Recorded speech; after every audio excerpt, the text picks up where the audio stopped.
Bonjour les amis et bienvenue dans ce nouvel épisode de TEW, je suis très heureux de vous retrouver. Aujourd'hui, épisode un peu spécial, je vous propose un petit guide d'achat. Allez, c'est parti!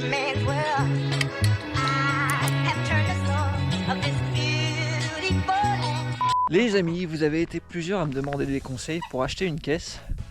Et donc je vous avais proposé de vous faire un petit guide d'achat. Et vu que vous avez été plusieurs à être chaud, eh ben c'est parti. Donc pour ce guide d'achat, je suis parti tout simple, en mode sur le bon coin, mais il me fallait quand même des critères. Rio, faut que tu arrêtes de manger de l'herbe.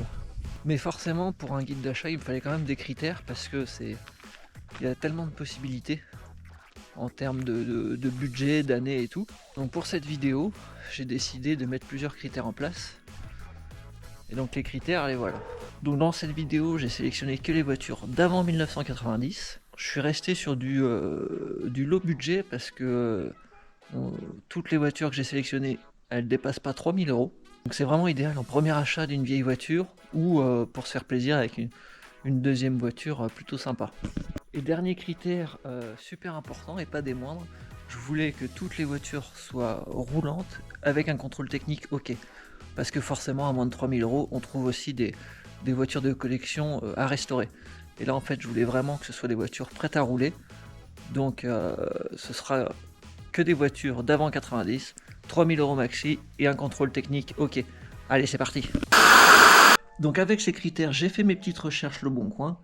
Et la première caisse que je vous ai dégotée, et bim, une petite 205. On reste dans du classique.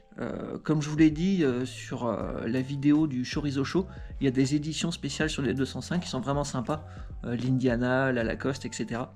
La Gentry aussi que j'aime beaucoup. Mais c'est des voitures compliquées à trouver dans ces budgets-là. Donc là, je vous ai trouvé une petite 205 en 3 portes, parce qu'elles sont quand même plus sympas en 3 portes. Donc elle est de 90, donc pile poil dans les critères, elle a 155 000 km et elle est à 2000 euros.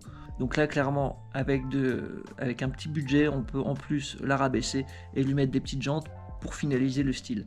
Mais je pense que la 205 c'est une valeur sûre, c'est vraiment des caisses cool et une fois posées et tout avec des petites jantes c'est vraiment sympa. Donc pas besoin d'une finition de folie, c'est une caisse que je vous conseille. Deuxième caisse dans ce top, là on est clairement sur un vaisseau amiral, elle est de 84 et il s'agit d'une Mercedes en 280.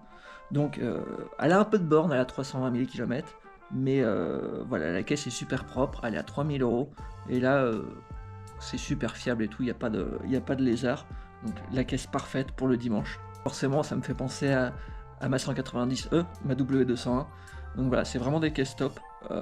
Des petites jantes, des petits ressorts courts et puis vous avez une caisse qui déchire tout. C'est vraiment une caisse idéale pour le dimanche, pour sortir maman, petite balade et tout, voilà. En troisième position, forcément il en fallait une Panda. Celle-ci est de 89. Dans ces prix-là, vous en trouverez à l'appel, mais là pour 3000 euros, eh ben, vous avez une Panda 4x4 qui a 200 000 km. Donc inutile de la dropper ou de lui mettre des jantes. Non, non, surtout pas. Une Panda 4x4, faut la laisser telle quelle. Ça passe partout, c'est l'idéal. C'est vraiment une caisse que j'aimerais beaucoup, une Panda 4x4. Comme vous savez, j'aime les pandas, mais là une petite Panda 4x4 pour taper du chemin et puis faire des balades le week-end, c'est vraiment le top. Donc si vous voulez vous faire plaisir, petite Panda 4x4 à même pas 3000 euros. Impeccable. Et toujours avec un contrôle technique, donc là c'est clé en main. Donc c'est vraiment le top. En quatrième position, 2,78 avec 72 000 km, une petite Renault 5, c'est vraiment une valeur sûre. Elle est à 3000 euros, celle-ci, elle est super propre. Les petites Renault 5 et tout, c'est vraiment l'idéal. Donc forcément, c'est pas les grosses finitions, les grosses motorisations. On n'est pas sur une Alpine ou une Alpine Turbo. Mais voilà, en caisse, en seconde bagnole et tout, c'est vraiment top. Une petite Renault 5, j'aime vraiment beaucoup la bouille. Et vraiment pour 3000 euros, ben, vous perdrez pas d'argent là-dessus, quoi. Dans cette sélection de caisses, on est vraiment sur les caisses où de toute manière, à la revente, si vous maintenez l'état, vous perdrez jamais d'argent. Donc allez-y, foncez. En cinquième position, de 1990 avec 114 000 km. Ne me demandez pas pourquoi, j'adore cette caisse. Une BX. J'aime beaucoup la BX, me demandez pas pourquoi, c'est une caisse que j'aime beaucoup. En break encore plus, bon là c'est une berline, mais voilà, je sais pas pourquoi, c'est peut-être ce côté hyper kitsch aujourd'hui de la BX que j'aime beaucoup. Comme toutes les Citroën, ils ont sorti des caisses qui étaient un peu futuristes au moment où elles sont sorties. Et avec le temps, elles sont devenues un peu cheap, mais je trouve que ça a du charme. Et ce modèle-ci, donc, comme les autres, toujours prête à rouler, elle est à 2000 €, donc c'est vraiment pas cher du tout pour se faire plaisir. Faut assumer le côté kitsch de la BX, mais je trouve que c'est une caisse qui n'est pas appréciée à sa juste valeur. Ça fait vraiment une caisse cool. Donc voilà, achetez des BX les gars. En 6ème position, je vous ai dégoté une petite Volkswagen. Calmez-vous, c'est pas une coque, dans ces prix-là, ça va être compliqué. Donc elle est de 85, elle a 66 000 km. Une petite Polo 86C qui a moins de 3000 €, qui est super clean. Donc voilà, en petite bagnole de secours et tout, c'est vraiment le top. C'est toujours pareil, un petit dropage et des petites jantes et vous arriverez à avoir une caisse vraiment cool. Donc je vous conseille, petite Polo qui va bien en 3 portes. En 7ème position, encore une Citroën, elle est de 87 et elle a 89 000 km. Pour un tout petit peu plus de 2000 €, une petite Visa. Donc c'est pareil, les Visa et des finitions vraiment top, que ce soit en GTI ou autre. Il y a vraiment un modèle de Visa que moi j'aimerais, on n'est pas du tout dans ces budgets là. Mais là en petite caisse du dimanche, une petite Citroën Visa, je trouve ça vraiment cool.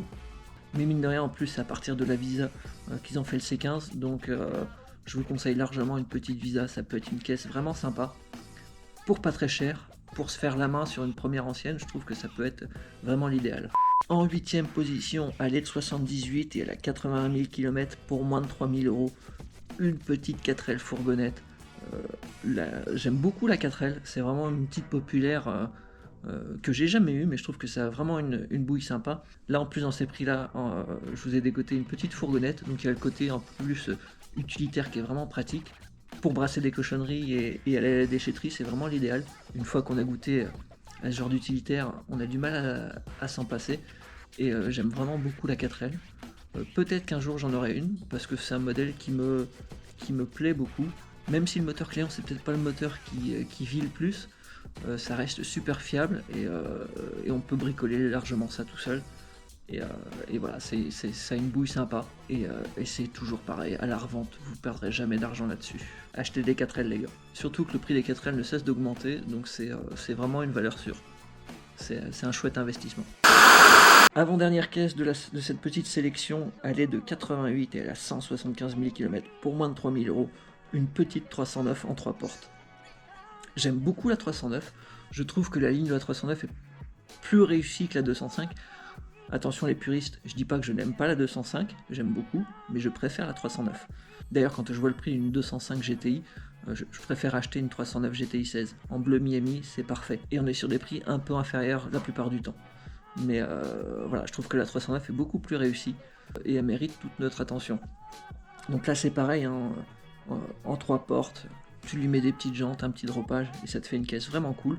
Et ça change vraiment de la 205, je trouve qu'on se démarque plus avec une 309. Et pour finir ce premier top 10, je vous ai trouvé un choix un peu exotique, qui change un peu. Elle est de 83, elle a 97 000 km et elle est affichée à 2500 € sur le Bon Coin. Une petite Fiat Ritmo. Ça change vraiment des 205 et des Golf et j'aime beaucoup la Fiat Ritmo. J'ai une préférence pour la phase 1 qui a vraiment une identité propre. Là c'est une phase 2, mais voilà, je trouve qu'il faudrait s'attarder sur la Fiat Ritmo. J'adore, en finition à Barthes, elle est magnifique. On n'est pas dans les mêmes budgets, hein. Je trouve que c'est une caisse qui mérite à être collectionnée. On n'en voit pas souvent et c'est vraiment cool. J'aime vraiment beaucoup ce modèle là. Et comme je vous l'ai dit, là on se démarque vraiment de tout ce qu'on peut voir habituellement. Donc petite Fiat Ritmo. Si vous pouvez en trouver une en phase 1 avec la face avant qui est vraiment spécifique, je vous la conseille. La phase 2, je trouve qu'elle perd un peu en identité. Elle fait Fiat un peu plus banal, mais ça reste une caisse vraiment cool. Achetez des Fiat Ritmo les gars. Et voilà les amis, j'espère que ce petit top achat sur le Bon Coin vous aura plu. Donc n'hésitez pas, si vous avez des suggestions, à les mettre en commentaire. Si ça vous a plu, on se fera un épisode 2 en changeant un peu les critères. Donc si ça vous plaît, n'hésitez pas bien sûr à le dire en commentaire. On se fera un épisode 2 avec un autre budget pour voir ce qu'on peut acheter. Et si vous avez d'autres idées de caisses, bien sûr, n'hésitez pas en commentaire. J'espère que ce petit top vous aidera à vous lancer dans l'achat d'une caisse. Si vous trouvez votre bonheur, n'hésitez pas à me le dire en commentaire. Et voilà les amis, c'est tout pour aujourd'hui. Merci à tous d'avoir suivi cet épisode. N'hésitez pas à liker, à partager et à commenter si ça vous a plu. Je vous mets en description mes réseaux sociaux, Facebook et Instagram. N'hésitez pas à me rejoindre. J'espère que ce petit concept vous aura plu. Je vous prépare d'autres épisodes. Donc si tu veux rien louper, tu t'abonnes et t'actives la petite cloche des notifications. Ciao, bisous!